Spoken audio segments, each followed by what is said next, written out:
والذین هم للزکاة فاعلون۔ صدق اللہ العظیم۔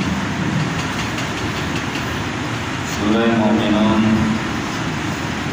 کی پہلی چند آیات کے اندر اللہ رب العزت نے کامیاب مومنین کی چند صفاتوں کا ذکر کیا ہے۔ لقد افلح المؤمنون، تحقیق ایمان والے کامیاب ہو گئے۔ کون کامیاب کون ہوئے؟ الذین هم فی صلاتهم خاشعون، کہ جو اپنی نماز جو ہے اس کے اندر خشوع اور خضوع اختیار کرتے ہیں۔ والذین هم عن اللغو معرضون، وہ ایمان والے جو لغو اور فضول باتوں سے اعراض کرتے ہیں، یعنی جہاں لغو اور فضول باتیں ہوں تو وہ ان کے بجائے اللہ تعالیٰ کے ذکر کو ترجیح دیتے ہیں۔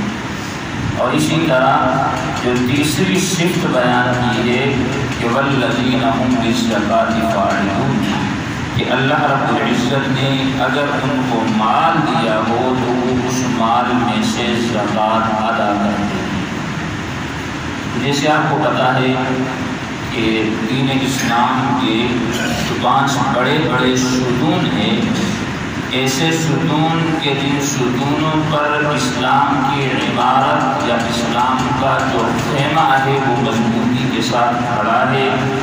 ان میں سے نماز کے متعلق بھی آپ کو بتا دیا، روزے کے متعلق بھی آپ کو بتا دیا۔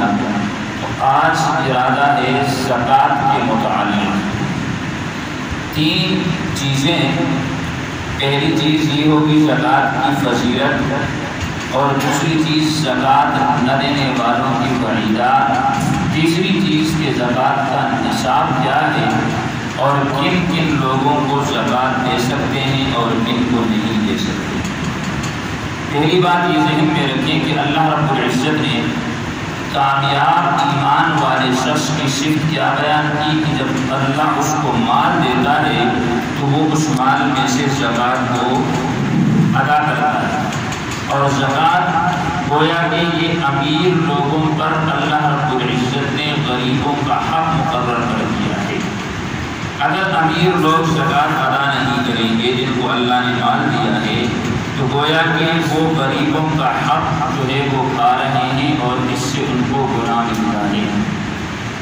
جیسے ایک حدیث پاک میں آتا ہے، آپ صلی اللہ علیہ وسلم نے فرمایا کہ ایک فرشتہ جو ہے وہ آسمان سے اترتا ہے اور لوگوں کے لیے دعا کرتا ہے کہ یا اللہ جو تیرے راستے میں مال خرچ کرتے ہیں تو ان کی مال کے اندر اور اضافہ فرما دے، اور یا اللہ جن کو تو نے مال دیا ہے اور وہ تیرے راستے میں خرچ نہیں کرتے بلکہ اس کو روک کے رکھتے ہیں تو ان کے مال کو تباہ و برباد فرما دے۔ اب یہ سوچیں کہ فرشتہ اگر دعا کرے تو معصوم مقبول ہے نا، ان کی دعائیں مقبول ہیں۔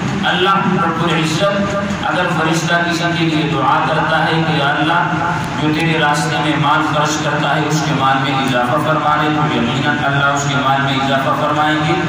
جیسے دوسری حدیث پاک میں آتا ہے، آپ صلی اللہ علیہ وسلم نے فرمایا جس کا مفہوم بنتا ہے کہ یہ ہو ہی نہیں سکتا کہ ایک انسان اپنے مال میں سے زکوٰۃ نکالے اور وہ غریب ہو جائے، کہ جو اپنے مال میں سے زکوٰۃ نکالے اور یہ زکوٰۃ نکالنے والا شخص غریب ہو جائے۔ آپ صلی اللہ علیہ وسلم فرماتے ہیں کہ ایسا ہو ہی نہیں سکتا۔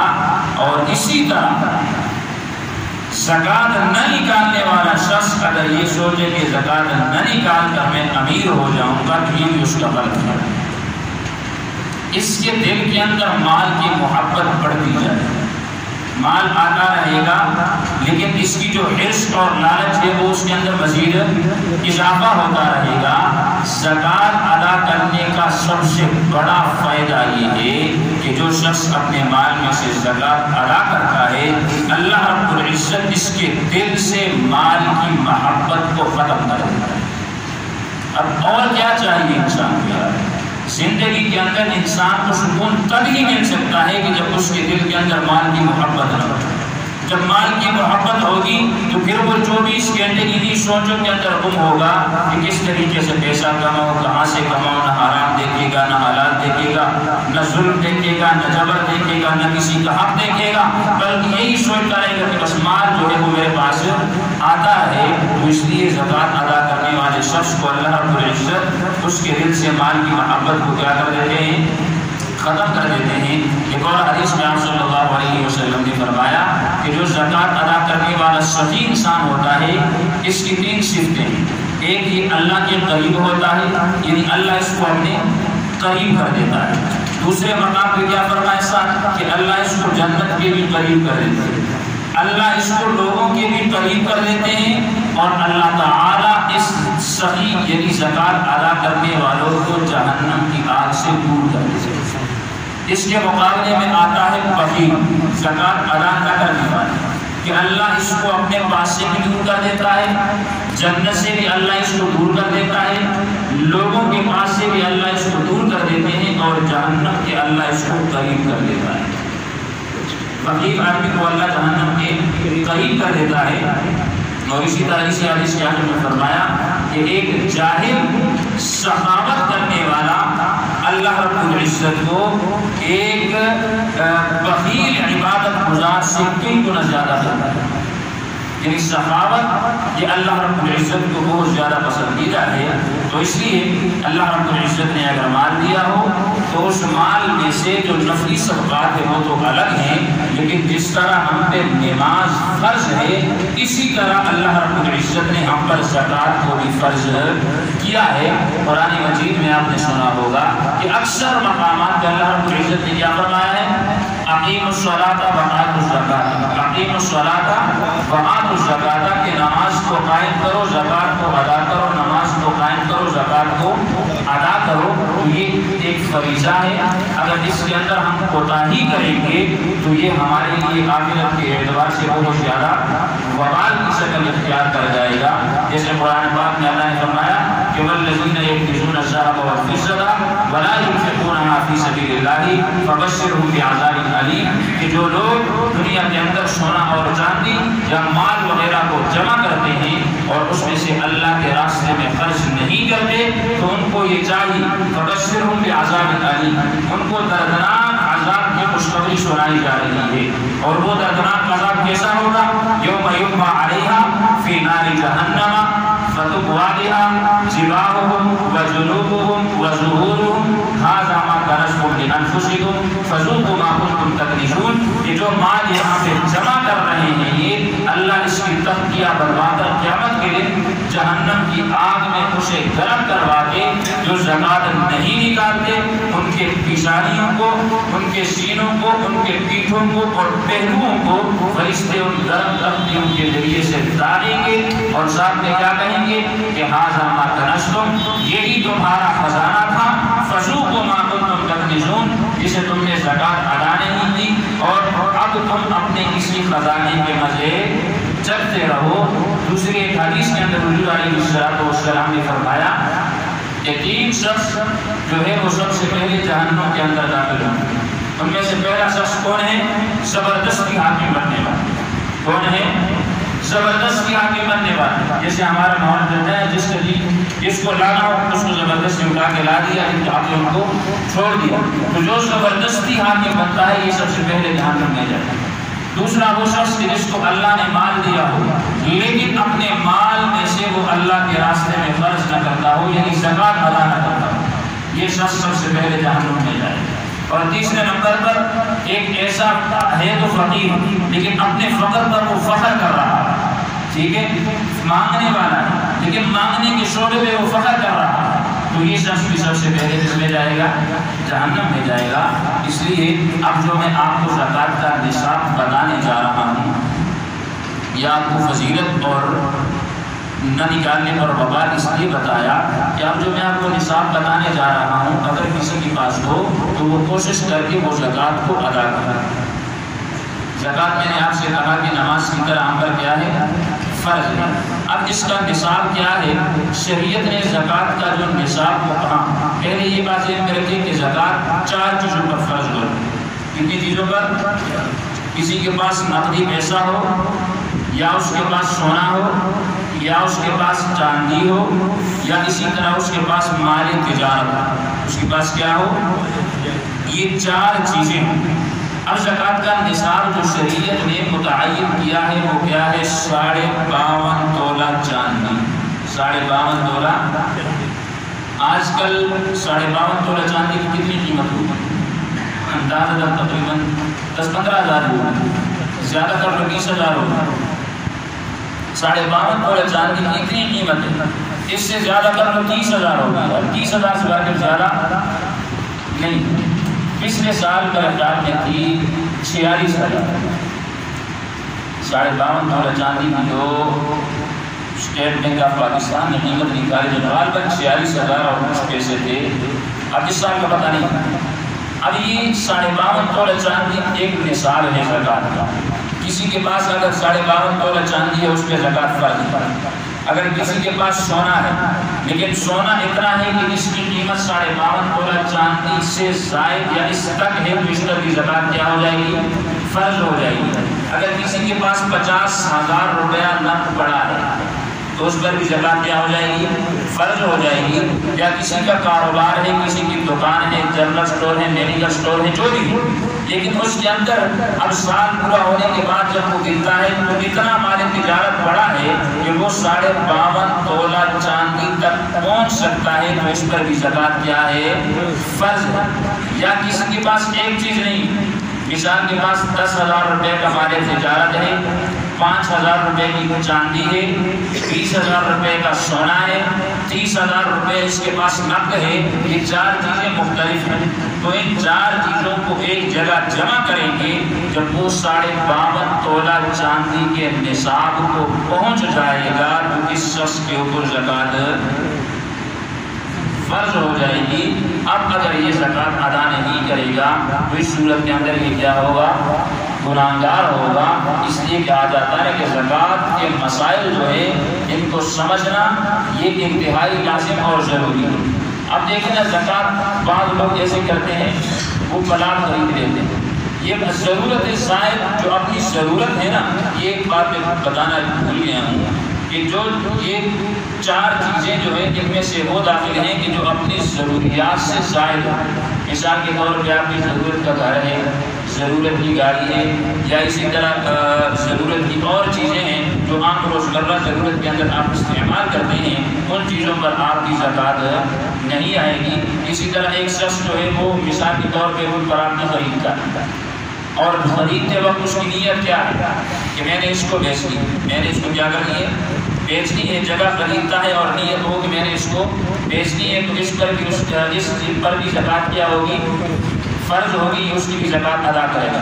لیکن ایک شخص اس نیت سے خریدتا ہے کہ میں نے بیچنی نہیں، میں نے یہ جگہ خرید رہا ہوں لیکن بیچنے کی نیت سے نہیں، بلکہ اس پر مکان وغیرہ یا دکانیں بنا کے ان کو کرائے پہ دے دوں گا، تو اس صورت کے اندر جو کرایہ کی آمدن ہوگی اس آمدن پہ زکوٰۃ ہوگی، لیکن اس پراپرٹی اور جائیداد پر زکوٰۃ نہیں ہوگی۔ اسی طرح ایک شخص سے وہ اپنے پاس پیسے جمع کر کے رکھتا ہے، مثال کے پاس 2 لاکھ ہے، 3 لاکھ ہے، اور وہ کہتا ہے کہ چلو یار میں نے اپنی بیٹی کی شادی کروانی ہے۔ یہ بات ایک اور ذہن میں رکھیں کہ زکوٰۃ کے لیے حولان حول، مال پر سال کا گزرنا ضروری ہے۔ مال پر سال کا گزرنا کیا ہے، ضروری ہے کہ یکم رمضان المبارک کو ایک آدمی کے پاس 2 لاکھ روپے آ گئے، ٹھیک ہے، اگلے سال جب یکم رمضان آئے گا تو ان 2 لاکھ روپے پر زکوٰۃ کیا ہو جائے گی، فرض ہو جائے گی۔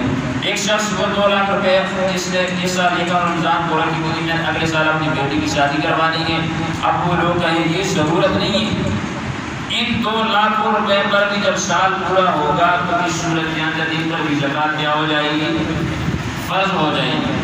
ایک اور اہم مسئلہ، ایک آدمی کے پاس مثال کے طور پہ 50,000 روپے آئے، کتنے روپے ہیں، یکم محرم کو اس کے پاس 50,000 روپیہ آ گیا۔ اب اگلے سال یکم محرم سے 2 یا 3 دن پہلے اس کے پاس 4 لاکھ روپے اور آ گئے، کتنے اور آ گئے، اب وہ 50,000 روپے پہ تو سال گزر گیا ہے، لیکن یہ جو 4 لاکھ آیا ہے یہ کب آیا ہے، 2-3 دن پہلے آیا ہے، اس پر الگ سال کا گزرنا ضروری نہیں ہے، بلکہ اس کو بھی ان کے ساتھ ملا کر اب 4.5 لاکھ روپے پر یہ کیا کرے گا؟ زکوٰۃ ادا کرے گا۔ اسی طرح زیورات، جو عورتوں کے پاس زیورات وغیرہ سونے وغیرہ پڑا ہوا ہے اس پر بھی کیا ہے؟ زکوٰۃ فرض ہے، لیکن چونکہ وہ سونا کس کا ہے؟ سونا مرد باندھا ہے نا، سونا زنانیاں باندھی ہے نا، تو اس لیے کہ سونے کی جو زکوٰۃ ہے وہ بھی عورتوں کے اوپر فرض ہے، مرد پہ فرض نہیں۔ یہ مسئلہ سمجھے کہ سونے کی زکوٰۃ کس پہ فرض ہے؟ عورت پہ فرض ہے، وہ ہی عورت اس کی زکوٰۃ جو ہے وہ ادا کرے گی۔ لیکن اگر اس کے پاس پیسے نہیں ہیں اور شوہر زکوٰۃ ادا کرنا چاہتا ہے تو شوہر کے لیے بیوی سے اجازت لینا ضروری ہے۔ شوہر کے لیے بیوی سے اجازت لینا ضروری ہے کہ وہ صاحب ایک بڑی زکوٰۃ سونے کی میں دینا چاہنا بلکہ پروگرام اجازت آپ لیں گے کہ جی آپ کے پاس سونا ہے لیکن آپ کے سونے کا زکوٰۃ اس میں ادا کرنا چاہتا ہوں، کیا کریں؟ اگر وہ آپ کو اجازت دے دیں تو آپ اپنی طرف سے اس کی زکوٰۃ بھی ادا کر سکتے ہیں۔ اچھی بات ہے، ادا کرنی چاہیے، یا تو ان کو اپنی طرف پیسے وغیرہ خرچہ وغیرہ دیتا رہے، اگر ان کے پاس میرے خیال سے کوئی کاروبار وغیرہ مسامہ نہیں ہوتا۔ ہاں اگر عورت کا بھی اپنا کاروبار لوگی وغیرہ کرتی ہو، وہ صاحب نصاب ہو جائے، مرد بھی صاحب نصاب ہو، عورت بھی صاحب نصاب، تو ان دونوں میں سے ہر ایک کا الگ الگ زکوٰۃ ادا کرنا ضروری ہے۔ باپ صاحب نصاب ہو، بیٹا صاحب نصاب، نہیں باپ کا الگ کاروبار ہے، بیٹے کا الگ کاروبار ہے، تو اس صورت کے اندر بیٹا الگ زکوٰۃ نکالے گا، باپ الگ زکوٰۃ نکالے گا۔ یہ مختصر میں نے آپ کو بتا دی ہے، باقی اس میں سارے نہیں، لیکن جو ضروری چیزیں تھیں میں نے آپ کو بتا دی۔ اب اس کے اندر ایک اور اہم چیز کیا ہے کہ زکوٰۃ کس طرح کیا ہے، کہ کس اعتبار سے ہم کتنی زکوٰۃ ادا کریں۔ دیکھیں اللہ رب العزت نے لوگوں کے ساتھ کتنا احسان والا معاملہ کیا کہ اگر ایک انسان ہے نا، دیکھیں اس کو دفینہ مل جائے، دفینہ بروزن خزینہ، کہ زمین کے اندر کوئی خزانہ اس کو مل گیا، اب اس پر اس کی مشقت نہیں، بس اس میں تھوڑی کھدائی کی، اس کو خزانہ مل گیا، تو اللہ نے کیا فرمایا کہ خمس 5واں حصہ تمہیں اس میں سے اللہ کے راستے میں دینا پڑے گا۔ پھر اس سے دوسرا درجہ آتا ہے، ایک شخص وہ ایسی زمین سے فصل کو اگاتا ہے کہ جو بارانی زمین ہے، اس میں اس کی محنت مشقت نہیں، تو اللہ نے فرمایا کہ اس میں سے آپ نے عشر 10واں من جو ہے وہ کیا کرنا ہے؟ عشر دینا ہے۔ پھر اگلا درجہ آتا ہے ایک ایسی زمین کا کہ جس پر انسان مزید محنت مشقت کرتا ہے، اس کو پانی لگاتا ہے، اب اس میں انسان کو تکلیف زیادہ ہوتی ہے، تو اللہ رب العزت نے فرمایا کہ اب 20واں حصہ دینا پڑے گا۔ پھر آخری درجہ آتا ہے زکوٰۃ کا، کہ زکوٰۃ کے لیے انسان کو ٹھیک ٹھاک یعنی مال اکٹھا کرنے کے لیے ایک جو ہے کہ حرام حلال کا پتہ نہ جہاں سے آیا وہ اکٹھا کرتا ہے، لیکن حلال مال اگر انسان اکٹھا کرتا ہے تو اس کے لیے انسان کو ٹھیک ٹھاک تبدو اور ٹھیک ٹھاک محنت اور کوشش کرنی پڑتی ہے، تو اس لیے اللہ رب العزت نے فرمایا کہ صرف 40واں حصہ اپنے مال میں سے آپ نے زکوٰۃ کا دینا ہے۔ کتنا حصہ؟ یعنی ایک شخص کے پاس اگر 1 لاکھ روپیہ ہے، 1 لاکھ روپیہ ہے تو اللہ رب العزت فرماتے ہیں کہ آپ کیا اس میں سے صرف آپ نے 2500 روپے غرباء کو دینے ہیں، باقی کتنے بنتے ہیں؟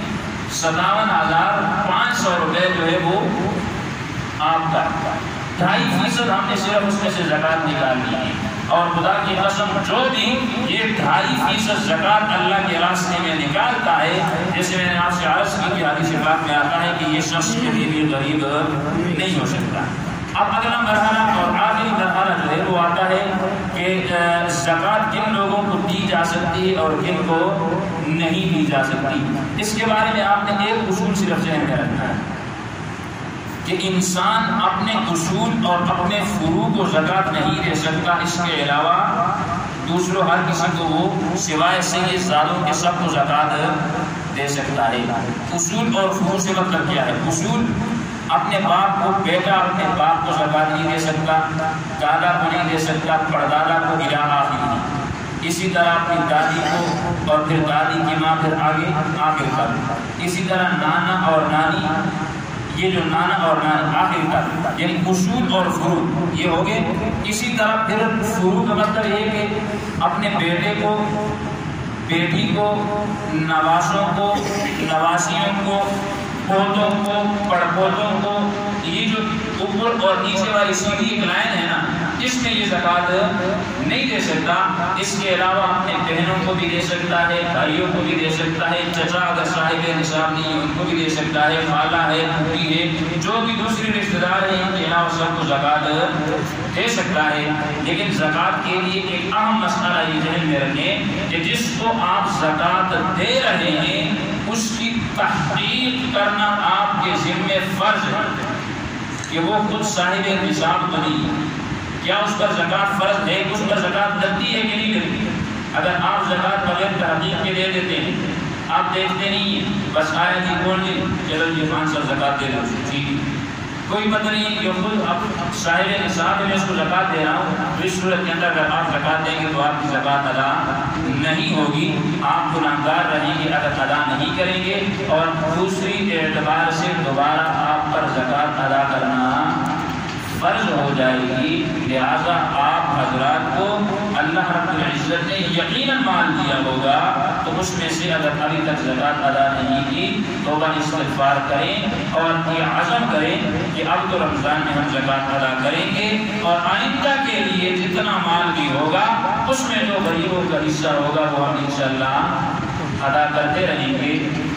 اللہ رب العزت سے دعا ہے کہ اللہ ہمیں عمل کرنے کی توفیق عطا فرمائے۔ وآخر دعوانا الحمد للہ رب العالمین۔